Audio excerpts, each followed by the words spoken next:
সহজ ভাষায় প্রতিদিনের আন্তর্জাতিক সংবাদ পেতে ভিডিওটি লাইক শেয়ার করে চ্যানেলটি সাবস্ক্রাইব ও পেজটি ফলো করে রাখবেন। আজ হলো 8 এপ্রিল 25 চৈত্র 9 শাওয়াল মঙ্গলবার। আজকের আন্তর্জাতিক সংবাদের প্রথমে শিরোনাম। উমরা পালনকারীদের আগামী 29 এপ্রিলের মধ্যে সৌদি আরব ছাড়তে হবে, তা না হলে কড়া শাস্তি, ঘোষণা সৌদি আরবের। বানরের রুটি বাগের খেলায় মেতেছেন আরবের শেখরা, দেখছেন না ফিলিস্তিনিদের। ফিলিস্তিন গাজায় গণহত্যা, বাংলাদেশের কেএফসিতে হামলা, গ্রেফতার 49 জন। ডোনাল্ড ট্রাম্পের হুঁশিয়ারি, চীনের উপর আরও 50% শুল্ক আরোপের হুঁশিয়ারি ট্রাম্পের। ট্রাম্পের হুঁশিয়ারি বুলের উপর বুল, বলছে চীন। মা ছেলের জন্ম একই তারিখে, ফিলিস্তিনে মরতে হলো একই দিনে, করুণ ঘটনা। আমি আবার ফিরছি, আত্মবিশ্বাসী হয়ে আবার বললেন বাংলাদেশের প্রধানমন্ত্রী শেখ হাসিনা। আমরা ফিলিস্তিন গাজাবাসীকে আটকে রাখিনি, তারা যেখানে খুশি চলে যেতে পারবে, বললেন নেতানিয়াহু। ফিলিস্তিন গাজায় গমের একটা দানাও ঢুকবে না, বলল ইসরায়েল। এতকাল যে ভূমিতে সংসার, সেখান থেকে চির বিদায় ওদের। ইয়েমেনে একদিনেরও কম সময়ে 30 বিমান হামলা আমেরিকা যুক্তরাষ্ট্রের। আবারও বাসিন্দাদের সরিয়ে ফিলিস্তিন গাজা খালি করার কথা বললেন ডোনাল্ড ট্রাম্প। ইরানের সঙ্গে এবার সরাসরি আলোচনার ঘোষণা ডোনাল্ড ট্রাম্পের। ব্যর্থ হলে মহা বিপদ। এবার বিস্তারিত খবর। প্রথম খবর, বানরের রুটি বাগের খেলায় মেতেছেন আরবের শেখরা। বানরের রুটি বাগের খেলায় মেতেছেন আরবের শেখরা। মধ্যপ্রাচ্যের বুকে ছোট্ট এক খণ্ড নিয়ে গঠিত ফিলিস্তিন রাষ্ট্র, কিন্তু সেই রাষ্ট্রের ভেতর নিজের শেকড় গেড়েছে ইসরায়েল। ধীরে ধীরে গিলে খাচ্ছে পুরো ফিলিস্তিনকে। তবে ইসরায়েলের স্বপ্ন শুধু ফিলিস্তিনে সীমাবদ্ধ নয়, পুরো মধ্যপ্রাচ্যে ছড়ি ঘোরাতে চায় ইহুদিবাদী রাষ্ট্রটি। এজন্য নিজের গ্রেটার ইসরায়েল প্রজেক্ট বাস্তবায়ন করছে তেল আবিব। আর ইসরায়েলি এই স্বপ্ন বাস্তবায়নে পশ্চিমারা যেমন মদত দিচ্ছে, তেমনি সঙ্গ দিচ্ছেন আরবের শেখরা। ফিলিস্তিনে একটি বোমাও ফেলেনি আরব কোনো দেশ। ফিলিস্তিনকে বাঁচাতেও এগিয়ে আসেনি কেউ। মুসলিম বিশ্বের সবচেয়ে শক্তিশালী কয়েকটি প্রতিবেশী থাকার পরও ফিলিস্তিনের এমন অবস্থা হবে তা কেউ ভাবতেও পারছে না। কিন্তু সামরিক ও রাজনৈতিকভাবে প্রভাবশালী এই আরব দেশগুলো ফিলিস্তিন নিয়ে পুরোপুরি নির্বিকার। মুসলিম ভাইদের রক্ত দেখে প্রতিবেশী আরব শেখদের মন কাঁদছে কেন না, সেই প্রশ্নই এখন জনমনে ঘুরে ফিরছে। ফিলিস্তিনে মা ছেলের জন্ম একই তারিখে, মরতে হলো একই দিনে, করুণ ঘটনা। ফিলিস্তিন গাজায় গমের একটা দানাও ঢুকবে না, এবার ঘোষণা ইসরায়েলের। ফিলিস্তিনের অবরুদ্ধ গাজা ভূখণ্ডে অবিরাম হামলা চালিয়ে যাচ্ছে ইসরায়েল। টানা প্রায় 18 মাস ধরে চালানো এই আগ্রাসনে এখন পর্যন্ত নিহত 50,000-এর বেশি। হামলার পাশাপাশি ইসরায়েল গাজাতে সর্বাত্মক অবরোধ জারি রেখেছে। এতে করে ফিলিস্তিনের এই উপত্যকায় দেখা দিয়েছে তীব্র খাদ্য সংকট। এই বিষয়ে বিশ্বজুড়ে ক্ষোভের সঞ্চার হলেও ইসরায়েল বলছে গাজায় গমের এক দানাও ঢুকবে না। এতকাল যে ভূমিতে সংসার, সেখান থেকে চির বিদায় ফিলিস্তিনিদের।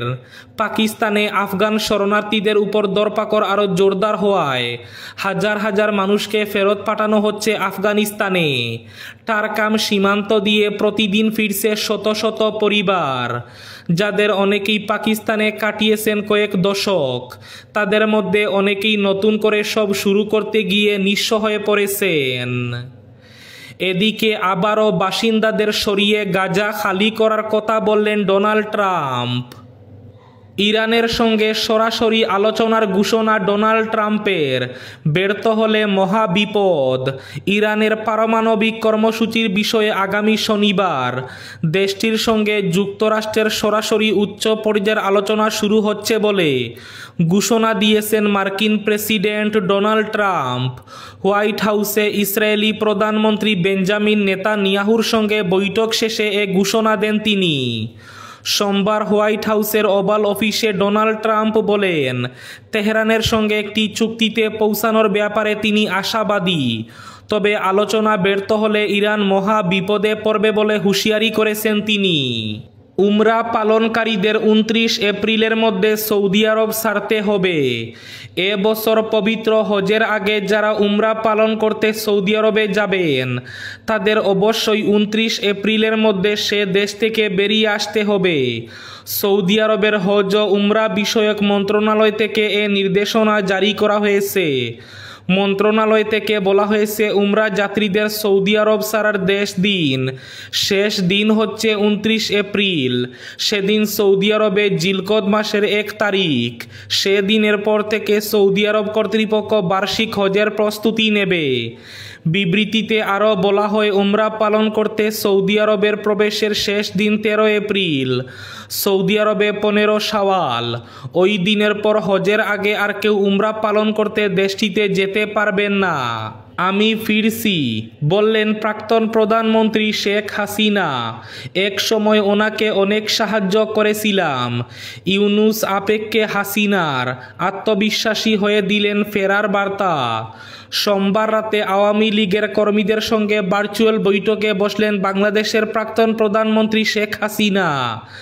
দেশ ছাড়ার পর থেকে আত্মগোপন করেছেন তিনি, তবে খবর রেখেছেন নিজের দলীয় কর্মীদের। প্রতিবারের মতো এবারেও হাসিনার ভাষণে ফুটে উঠল আত্মবিশ্বাস। আলোচনার এক পর্বে তিনি জানালেন, চিন্তা করবেন না, খুব শীঘ্রই ফিরছি আমি। এরপরই তদারকি সরকারের প্রধান উপদেষ্টা মোহাম্মদ ইউনুসের বিরুদ্ধে অভিযোগ তুলে শেখ হাসিনা বলেন, আমি দেশটাকে যখন উন্নয়নশীল দেশে তুলে ধরলাম তখনই এমন গভীর চক্রান্ত হয়ে গেল। বাংলাদেশকে জঙ্গিদের দেশে পরিণত করা হলো। আর দিন শেষে এমন ব্যক্তি ক্ষমতা দখল করলো যার মানুষের প্রতি কোনো দয়া মায়া নেই আর ছিল না। ইয়েমেনে একদিনেরও কম সময়ে 30 বিমান হামলা যুক্তরাষ্ট্রের। যুক্তরাষ্ট্র একদিনেরও কম সময়ের মধ্যে ইয়েমেনের বিভিন্ন প্রদেশে প্রায় 30টি বিমান হামলা চালিয়েছে, যা দেশটির বিরুদ্ধে মার্কিন আগ্রাসনকে আরও তীব্র করে তুলেছে। এ হামলাকে সানার ফিলিস্তিনিপন্থী অভিযান বন্ধ করার জন্য একটি আত্মপরাজিত প্রচেষ্টা বলে অভিহিত করেছেন অনেক বিশেষজ্ঞ।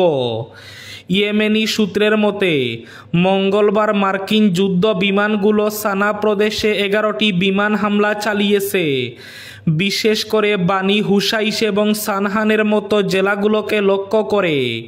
পরে এ অভিযান আরও পূর্ব দিকে বিস্তৃত হয়।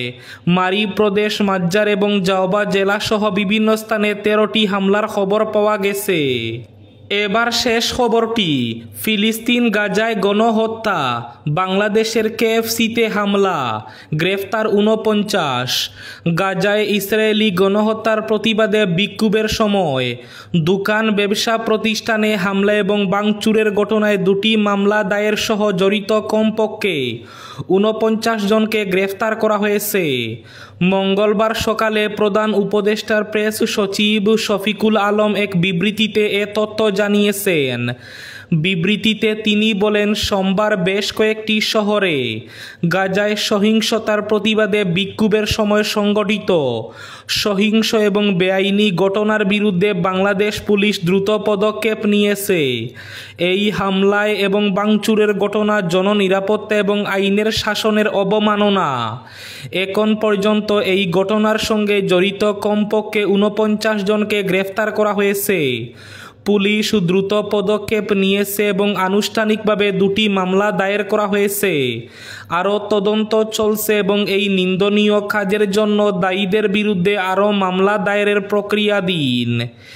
এই ছিল আজকের আন্তর্জাতিক সংবাদগুলো। ভিডিওটি অবশ্যই লাইক করে শেয়ার করে দেবেন।